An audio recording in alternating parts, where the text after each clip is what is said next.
All right, ladies and gentlemen, our program will start in 2 minutes. It's our Happy New Year, everybody. Chinese New Year. So Happy New Year, Happy right? New Year. Yeah. New Year. Welcome.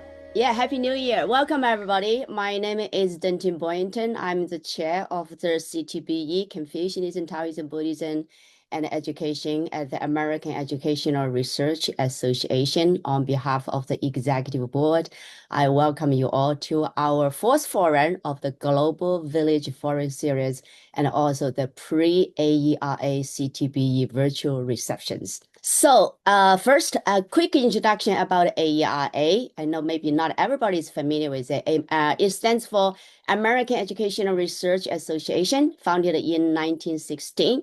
So it's over 100 years old. The major mission is to improve education process by encourage scholarly inquiry related to education. Has over 25,000 members, and most of them are faculty members, researchers, and graduate students.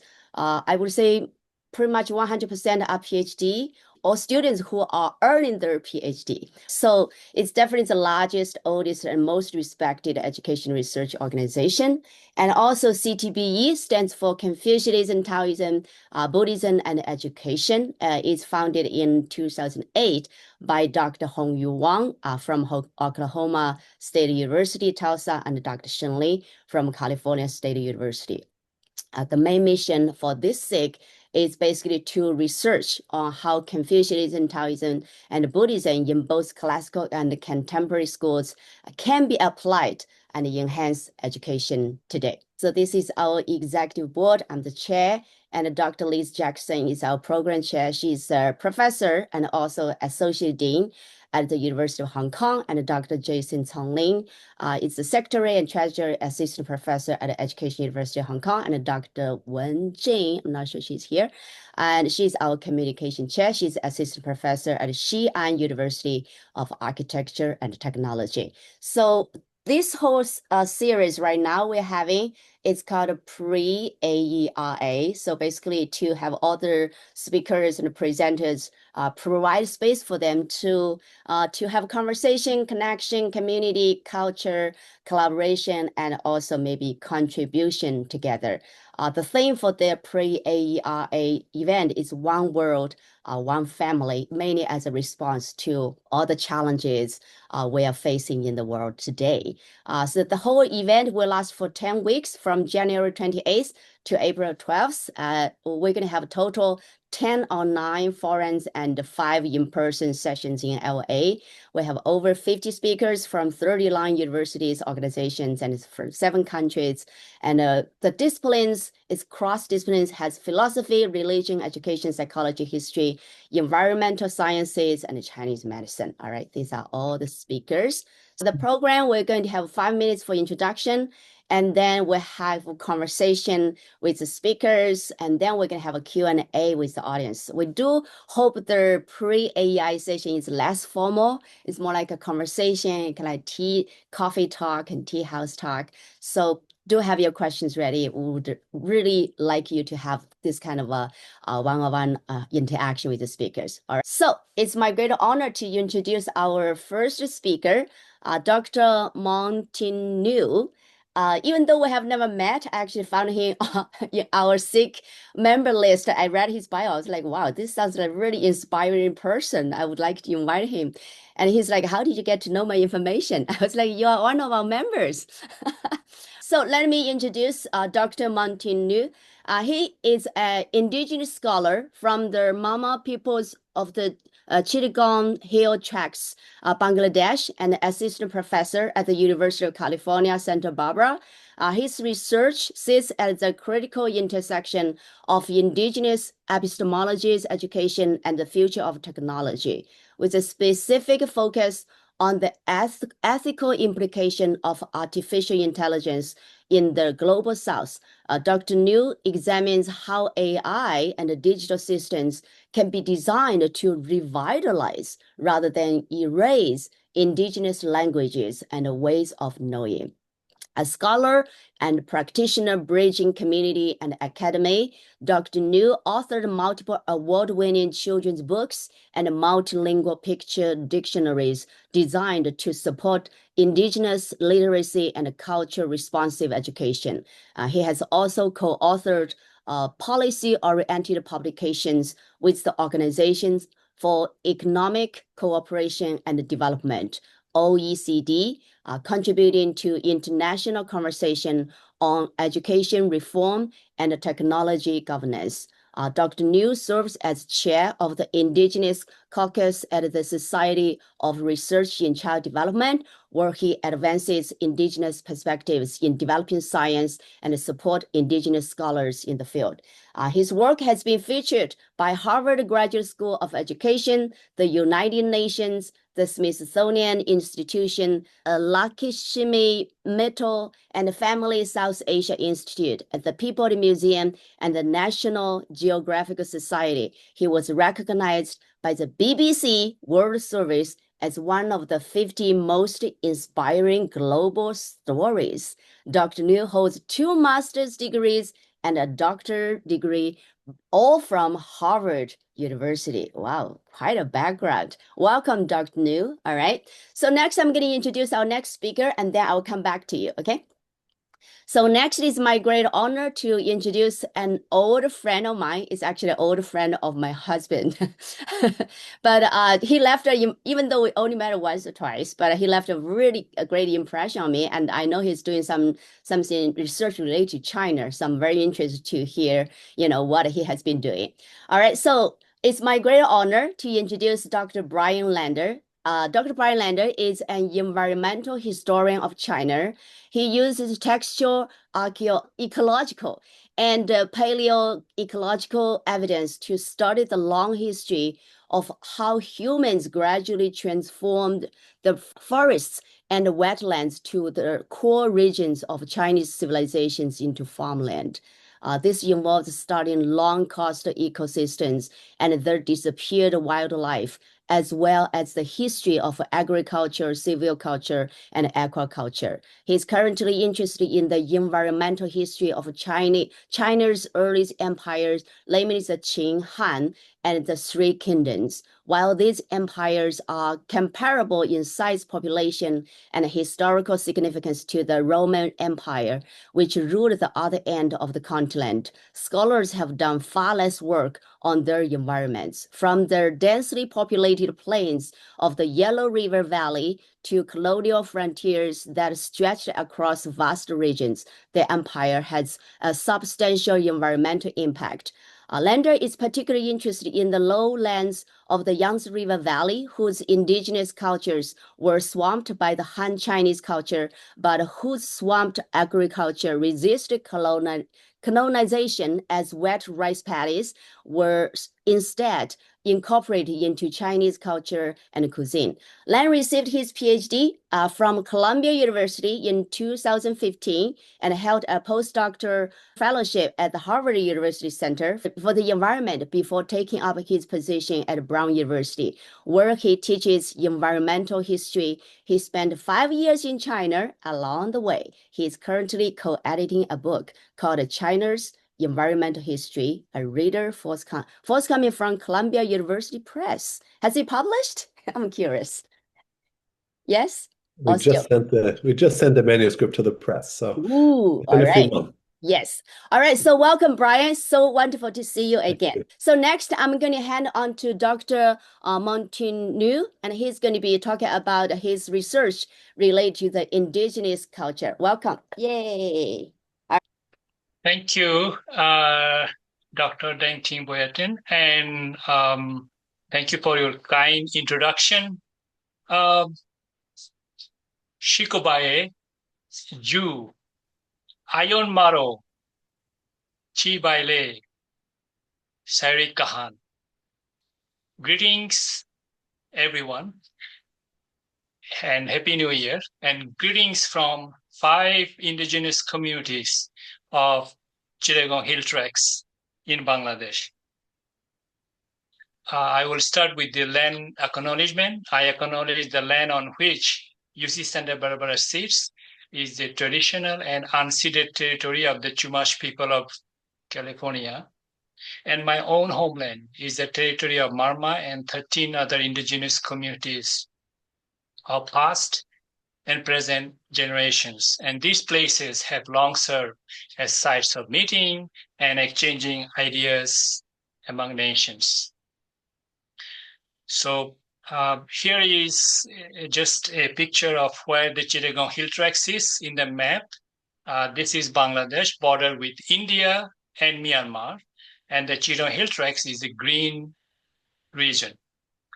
These are women of Chittagong Hill Tracts, different indigenous groups in their traditional dress.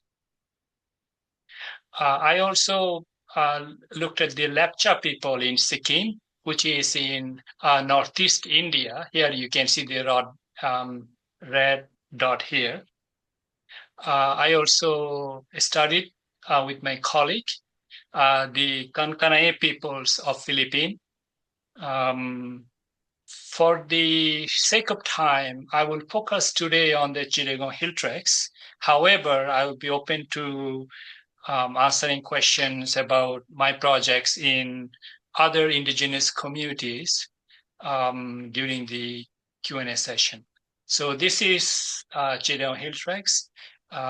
It's mountainous and very green. And also this is my home too. Well, not exactly this home. You get the idea. It is the region. So there are 14 indigenous communities and the Bengali people. Bengali people are the majority in Bangladesh. We have 1.2 million indigenous people in the Chittagong Hill Tracts, but there are indigenous people in other parts of Bangladesh, particularly in the north and northeast. So in total, there are 54 indigenous communities in Bangladesh. Our ethnicity, language, and culture is distinct from the Bengali majority. This region have suffered from armed conflict, militarization, and internal displacement. Chittagong Hill Tracts was militarized in 1976, and it is still militarized today. Probably all of you can go to Bangladesh, but none of you will be going to Chittagong Hill Tracts because there is a restriction on foreigners. And Bangladesh government's official position is there are no indigenous people in the country. There is no recognition in the constitution either. Any NGO that want to work in the Bangladesh must accept that they cannot use the word indigenous or the Bangla word called Adivasi. I am going to focus a little bit more on the indigenous oral story base, our activities to improve education outcome. So in Bangladesh, the literacy outcome of the national average is 72%. At the bottom, you can see in the Chittagong Hill Tracts, which is CHT, our outcome is 43.9%. So there is a huge gap between the majority Bengali population national average versus the indigenous children in the Chittagong Hill Tracts. And these are the 3 hill districts in 3 colors in the Chittagong Hill Tracts. So when I started interviewing the teachers and administrators, they say indigenous students are not motivated. The other thing I hear, the parents and communities are not interested in their children's education, which is not happens to be the true. Parents are not involved, indigenous students write poorly in Bangla, and so forth. Then I says, okay, then what is interesting for the indigenous children? What is engaging for them? We have a traditional practice of oral storytelling. The grandmothers have oral storytelling sessions, and here is a brief of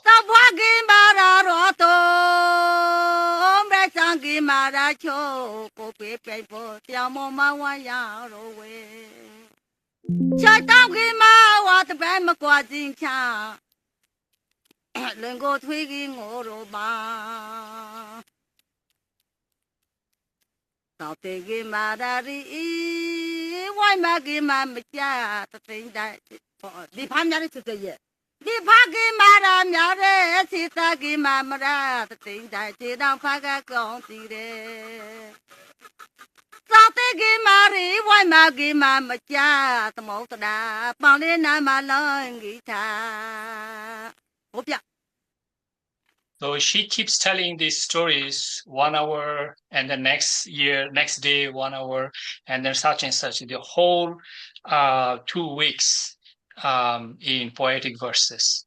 So then I said, okay, and you can see when there is oral storytelling section, children are engaged, they're listening, they're paying attention to, while in the classroom, they're totally disengaged.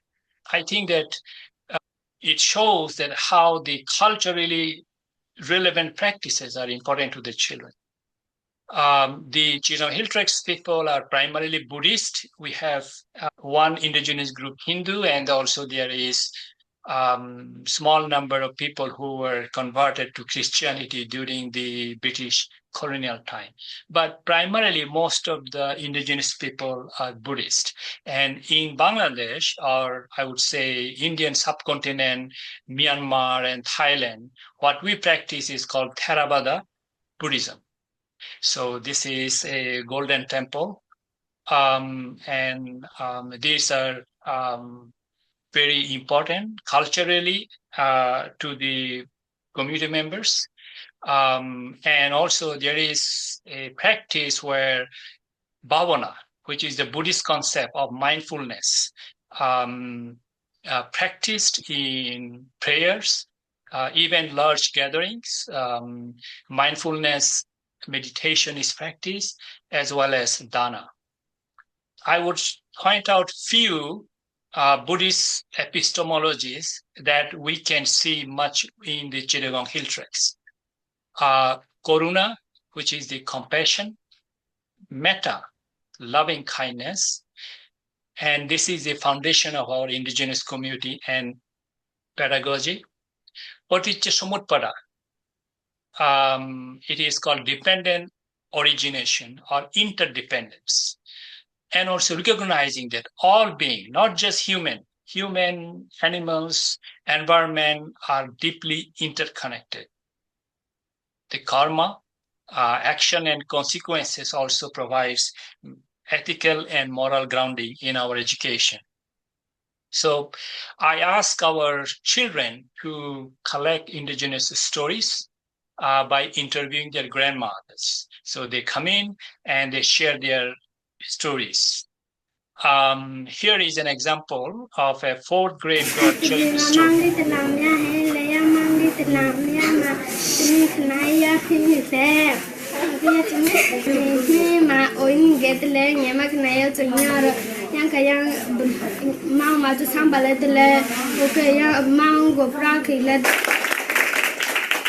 So she told the story for 17 minutes. I cut it down for time, but you can see their impromptu applause from her classmates.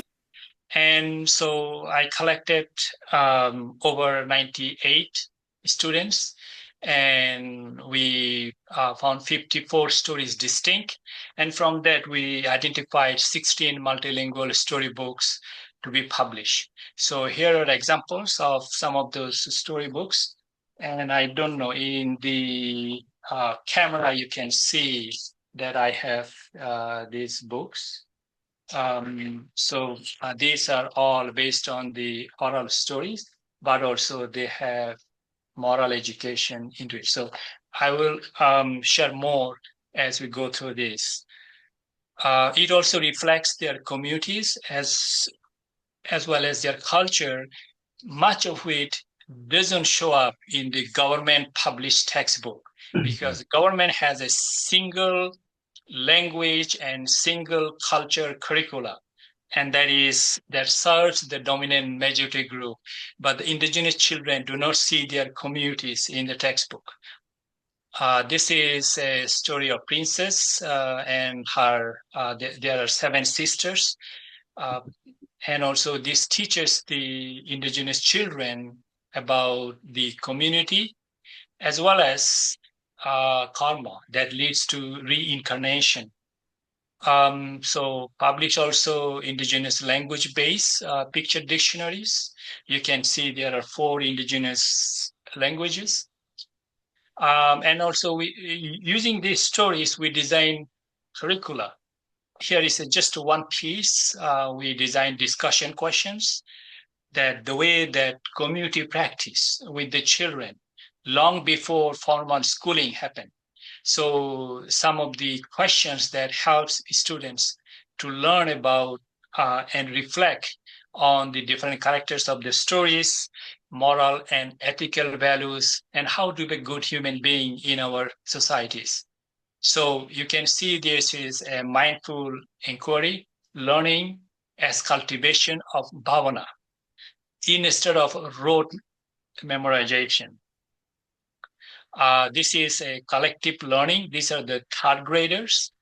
This is community learning, and then sharing the learnings. They also role play, putting yourself in the position of others.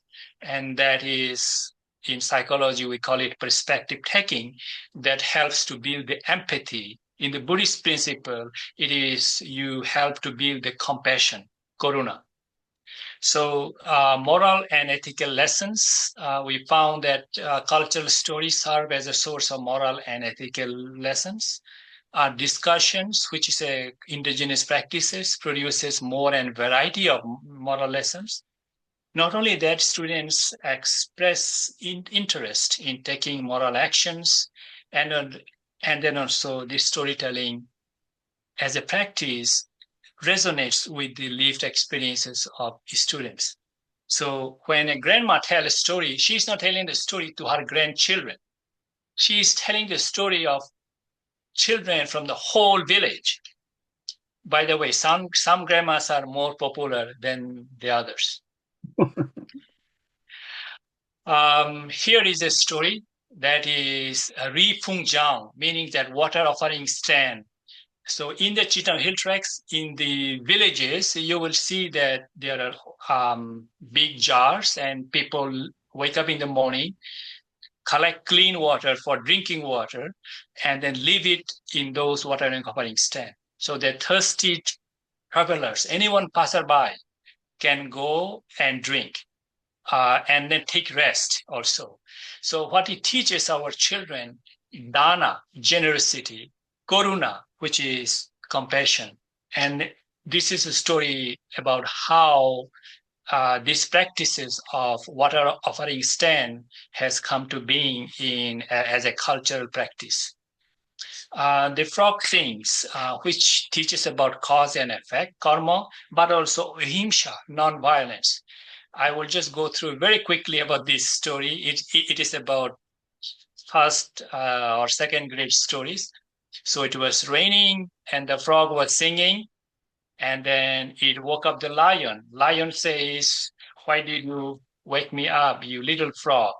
And the frog says, "When it rains, we sing. This is our nature. When you roar, the whole jungle shakes, but nobody complains." And the lion says, "You little frog have the audacity to talk to me like that." And then went after the frog jumped on the lake, the lion jumped on the lake too, and then they go further, and then frog keep going further. Lion couldn't come back, tired, and he drowned. And the frog came back and started singing. But when we use this in our student discussion about what do you learn from the stories, from your discussion, one student wrote, "Sir, the lion should not behave badly with small animals. This teaches ahimsa. Pride is bad in reality because of too much pride. For this reason, the lion received the punishment, the karma. Because the lion had too much pride, he died. So it is anatta, no self. That is also a core Buddhist principle. The lion may be the king of the jungle, but the frog swims faster in the lake. Multiple intelligences. Frog was alive even after chased by big lion, shows the resilience. And also there are similar stories. I'm not going to share the whole story, but say that what student wrote from the story. Before I take any action, I will think of the consequences. What we call it in Buddhist, sati, or mindfulness. I will not spread rumor because it may bring danger to me and others. It is one of the sila. Sila is a principle. Pancha means 5. So this is one of them. I must not tell lie. I will not try to make myself look big with lies. If I do so, I cannot be a valuable member of our society. That is Panchashila. We should always follow fair justice. We should listen and give importance to all parties to solve the problems right away, the karma. I will learn from my mistakes, teaches our children to be more mindful. And also if I make mistakes, I will apologize. No self, not much hung up with the ego, ahimsa. Our communities also, indigenous communities, have lessons that teaches us to preserve the nature and our environment. So here is a story of Dragon Lake, where it teaches our children that all living beings are important in our culture. And also they can see their communities, cultural practices, how to respect each other, even in a setting, whether within the village or outside the village. So here is another, in the Chittagong Hill Tracts, the indigenous people do not ever or do not kill or attack dolphins, river dolphins. And it is because there is a story for it, but also particularly saying that they are part of our existence. So it is blended with the indigenous relationality. It is that the human and animal and ancestral spirits play an important role. These dolphins help this little girl. There is a long story, but you can see how the community come together to protect our environments. Another one, compassion for all living beings. This is about a mongoose and snakes with this little boy. And also here, the mongoose, saved the boy, but also did not kill the snakes. It is more of a how all these living beings play important role. In the indigenous communities, we also have the knowledge of medicinal plants that are passed down through generations. When I was a little kid, my grandma used to tell me the story about a horse hoof leaf. It is called Centralia asiatica. And in the Chittagong Hill Tracts, we have 190 medicinal plant species. So finally, after all of this work that we share with the findings with the government, that it improves educational outcome, it's a longitudinal study across multiple years. And then finally, government changed the language of instruction policy in the Chittagong Hill Tracts. And they have allowed from kindergarten to 3rd grade, indigenous language-based textbooks. You can see this is Marma. I am a Marma. And this is Chakma. This is another indigenous group. And this grandma, who never had a chance to go to school, her story included in the national textbook, meaning all of Bangladesh, in Bangla, for 6th grade students.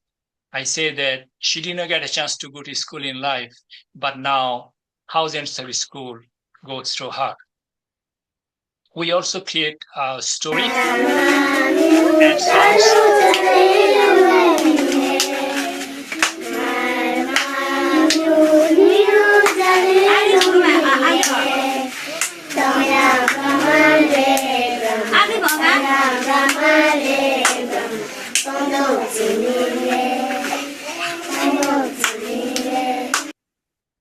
Okay, so when I'm not busy with my research and others, I go to the Chittagong Hill Tracts and I have storytelling session with the children. These are the third graders. These are the kindergartens. The curiosity and wonder in their faces make everything worthwhile. So thank you. All right. Thank you, Dr. Nyeu. I was very, very inspired by your work because I myself grew up in a poor village in southern China with the local dialect. So I definitely know what it feels like when your language, your dialect is not being acknowledged or recognized as the standards and basically being marginalized. So I think it's very inspiring to see you went back to collect those stories, create these storybooks, and teach, trying to find out the values behind it, and most important, influence the policymaker to make them. Yet, how do you feel like with all this work? See all the impact you're making? Yeah. First of all, this is a collective collaborative work. Even though I am making the presentation, there are so many grandmas share their stories. So many children share their stories, but also the children's book authors, publishers, community members, and then also we collect the data. We had research assistants. So we collectively community work. So I cannot take credit for it myself. I'm presenting it as a researcher, but I think that this is also something that I question in the academia, that even at UCSB here, they value single authored paper. I say most of the work that we do indigenous communities, we have a responsibility to give the acknowledgement, but also invite them to be co-author of our papers. So this is pretty much a collective collaborative work. It's the whole village, right? Exactly. And many villages. So I am very excited and happy to share their stories. And also the government, because it is a militarized zone, we had to work very carefully. That I do not have any political ambition. I am not going to try to run for any political office and threat to them. I am an academic. I am a researcher. My interest is in education. So what I told the Bangladesh military is that if the child drops out in the second grade, she will not learn Bangla anyway. But if she stays in school, because you have this multilingual program, culturally responsive education, then not only that will do well in school, she maybe finish 12th grade or college, and she can be more productive citizen for the country. So that's powerful. I think we can have a whole discussion about what education is. Education, it is about who you are, have confidence in who you are, be proud of who you are, your language, your culture, rather than being marginalized, right? I think what you're doing is not just to find out the culture, I think also empowering the students. I know that's where you're from, right? That's like your hometown. It's like almost like you're going back and trying to revitalize that indigenous community and that group. Okay, because of time, I have so many questions for you. We can come back, but I want to make sure Brian has some, opportunity to share. So Brian, you have different story, right? I don't think you were born and grew up in China, right? But so I'm very curious. I know you're doing a lot of work about the Chinese, their history, especially the environment history. So how did you get interested in that? And yes, go ahead. Oh, well. You must have different story from Maung Ting Nyeu. Yeah, it's hard to compete with Maung Ting Nyeu's very inspiring story, but I'll tell my story anyway. So I started out in Canada.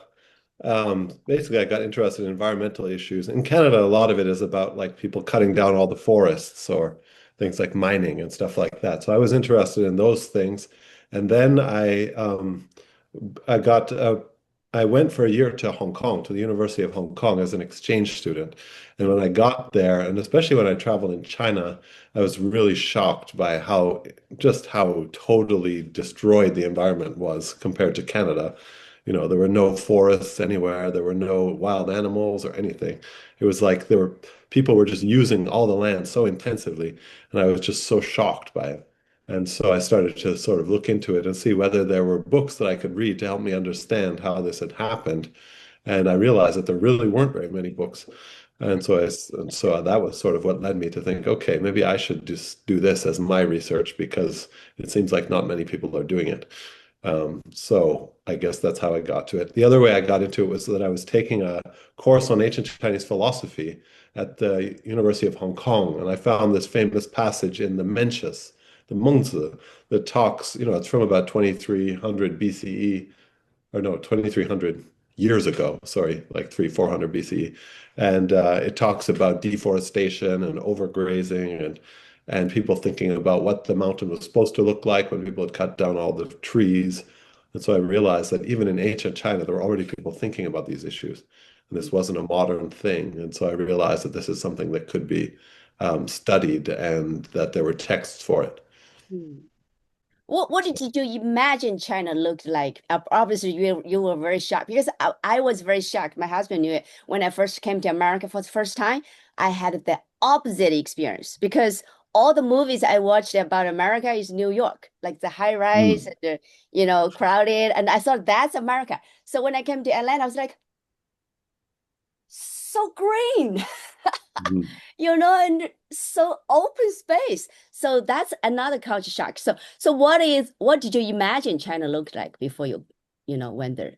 I don't know if I hadn't seen nearly as many. I guess you're comparing with Canada, right? Yeah, like people growing up anywhere in the world see Hollywood movies, so they have some idea of America, but I didn't really have very much of an idea at all of what China looked like. And so I was just really shocked when I arrived in Hong Kong, and I didn't really know what to expect. But I was living in the Yukon in northern Canada, which has it's the same size as California, and it has 30,000 people in it. Okay. And so when I got to Hong Kong, the population density was just unbelievable. Yes, Hong Kong definitely did. So what did all right. So your drive was a kind of just shock and confusion and puzzle.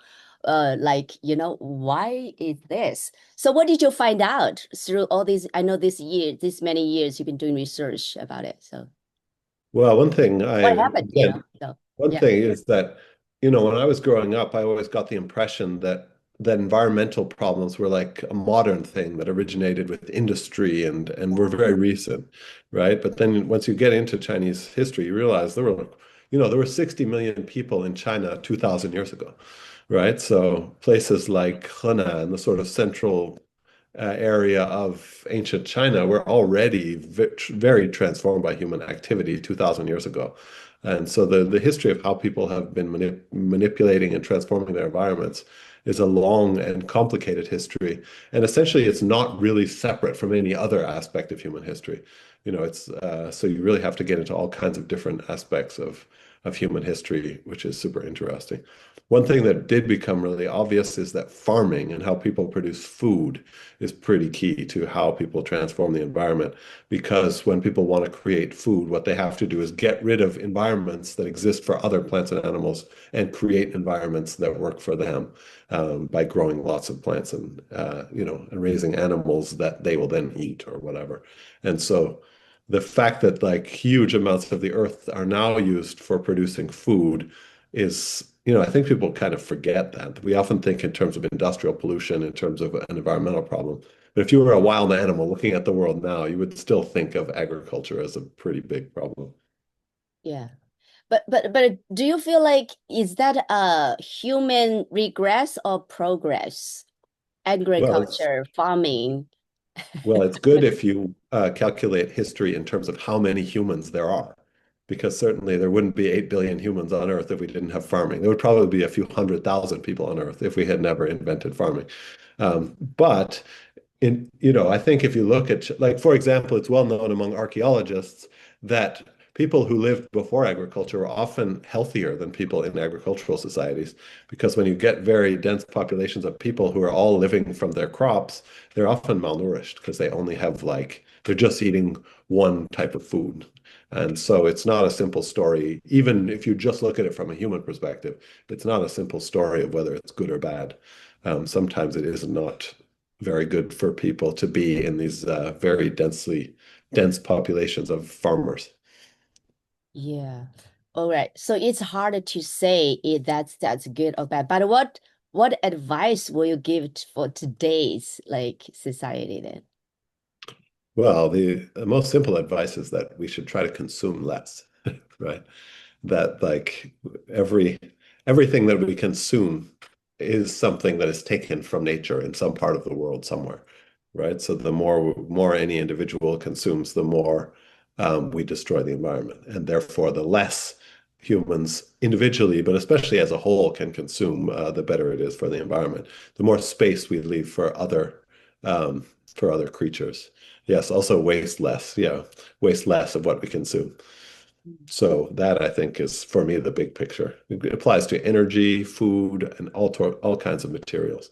That if we can build a society in which people just use less materials, and it's well known, around people who've done research on this, that having more and more stuff doesn't make you happier. Beyond a certain level of consumption, like poverty obviously is no fun.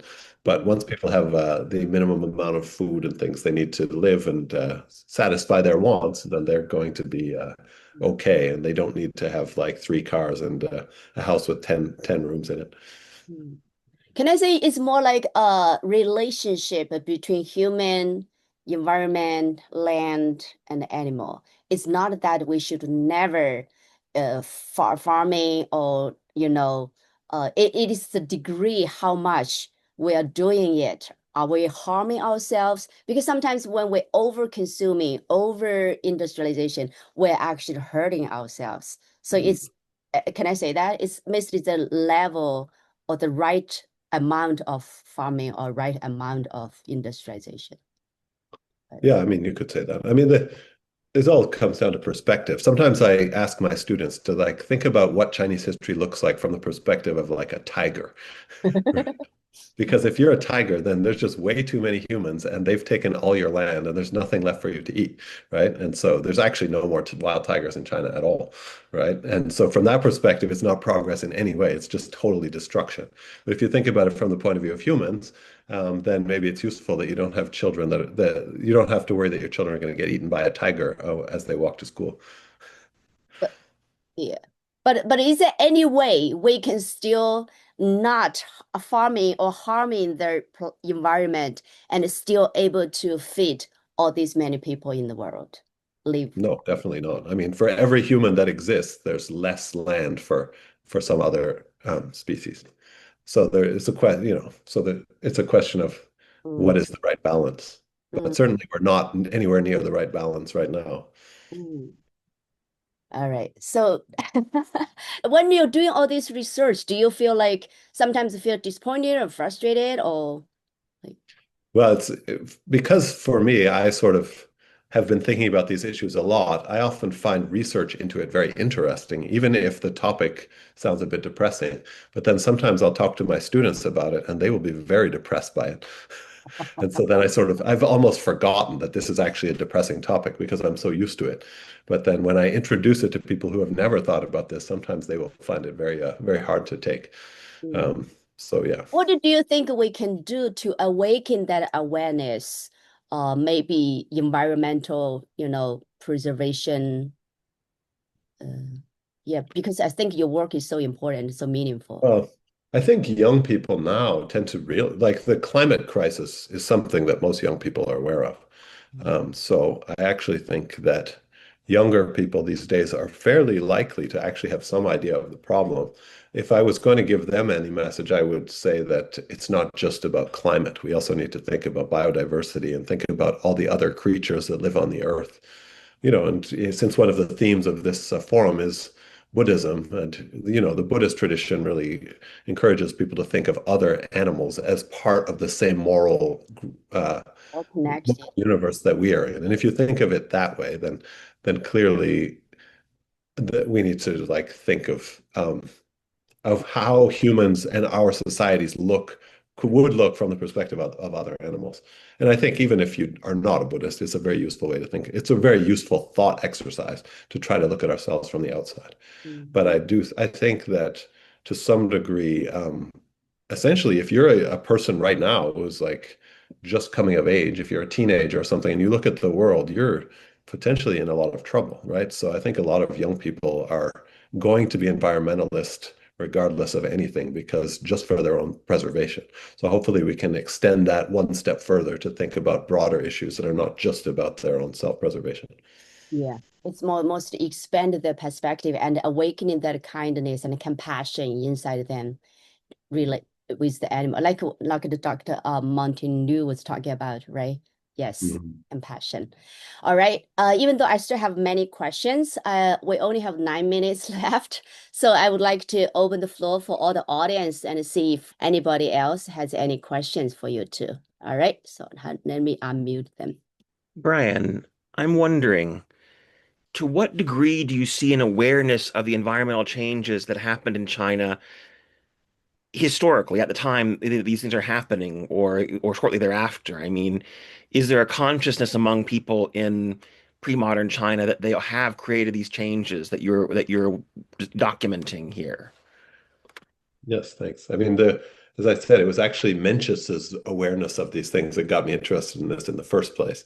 But I think to some degree, like for example, my grandfather was just a farmer. He wasn't very educated, but like he knew the environment he lived in super well. He could see what was happening, any changes that are going on. So to some degree, I think like everybody understood a lot of these things to a certain degree, but they often were not in any position to change it.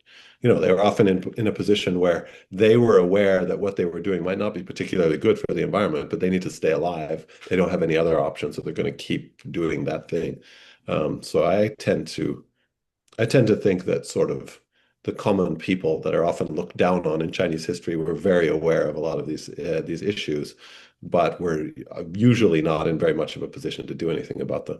We do have like records of, especially in the Qing period, sort of the 17th, 18th, 19th century, of officials who were very conscious of things like erosion, flooding, too many people cutting down forests. And really writing about them as a political problem, as something they need to deal with. So by the time you get into more recent centuries, a lot of people are aware of it and thinking of it as a problem. I have a question for Brian. I think from the indigenous communities in at least 3-4 countries. So one is Myanmar. The Chinese businessmen come to Myanmar, operate jade mines. They blew up the mines. Also, some accidents, many got killed.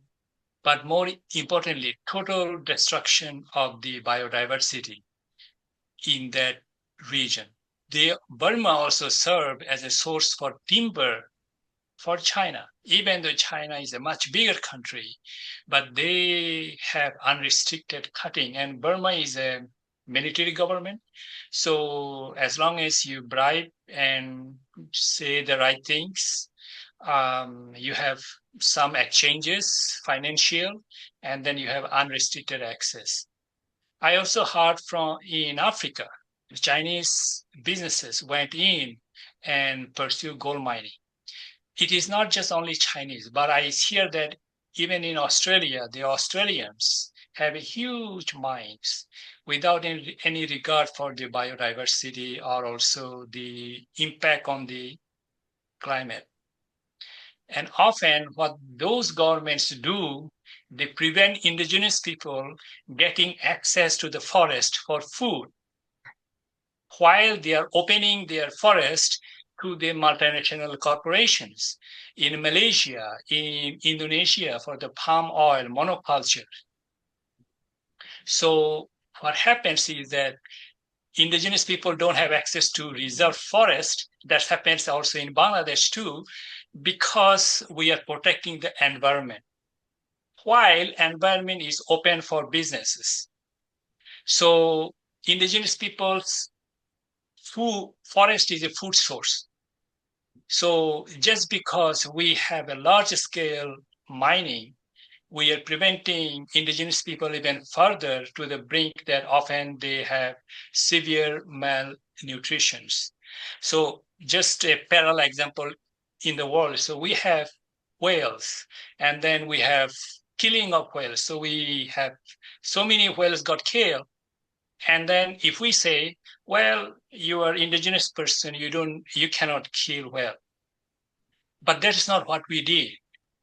In the US, in Canada, if you are Inupiat, you have the right to kill 1 or 2 whale, which serves as a food for your community.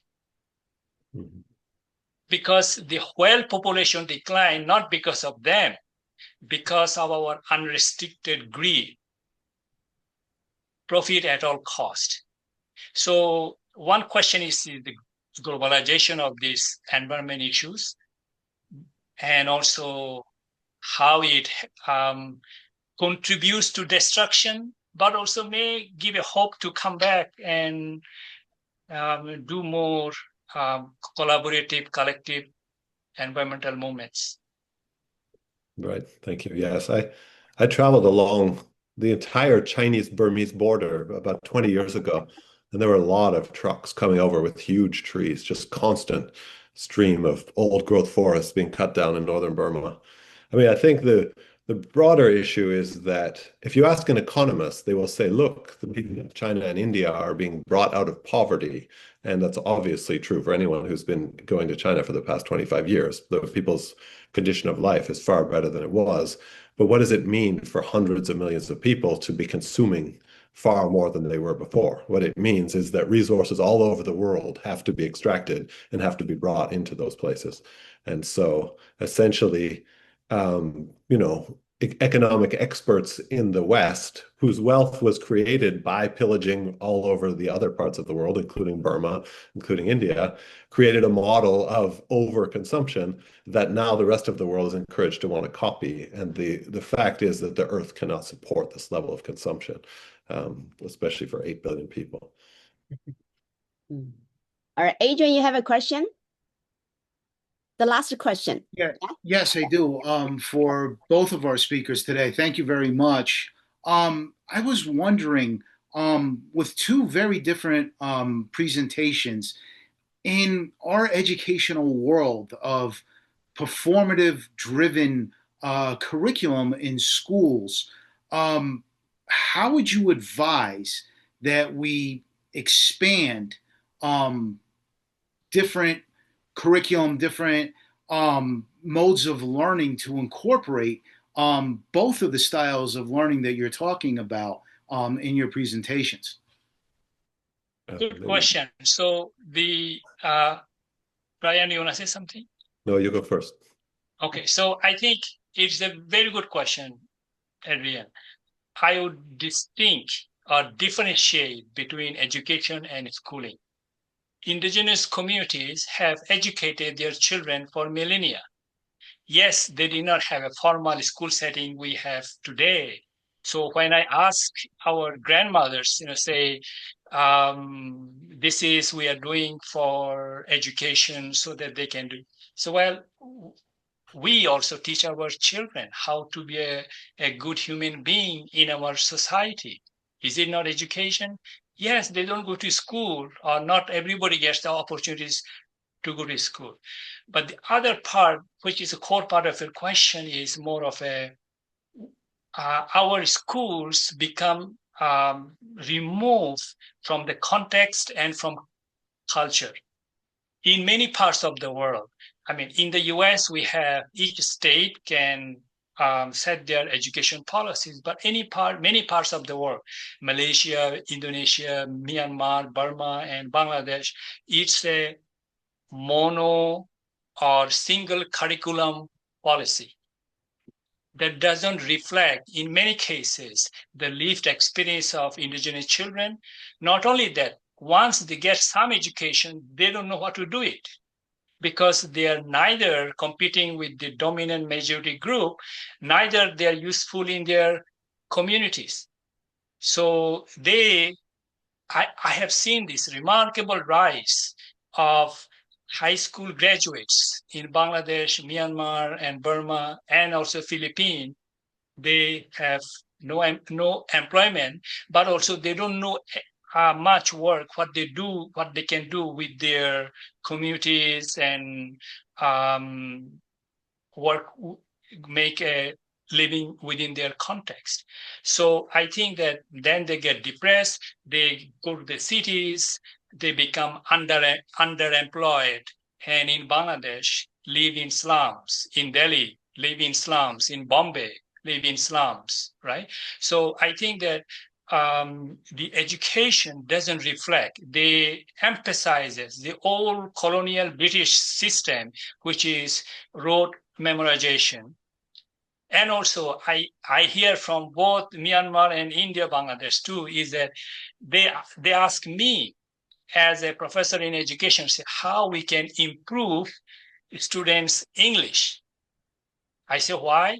Well, they know how to read English, but they most of the time do not understand. So one is called decoding in our education, and one is called comprehension. They can decode, but they cannot comprehend.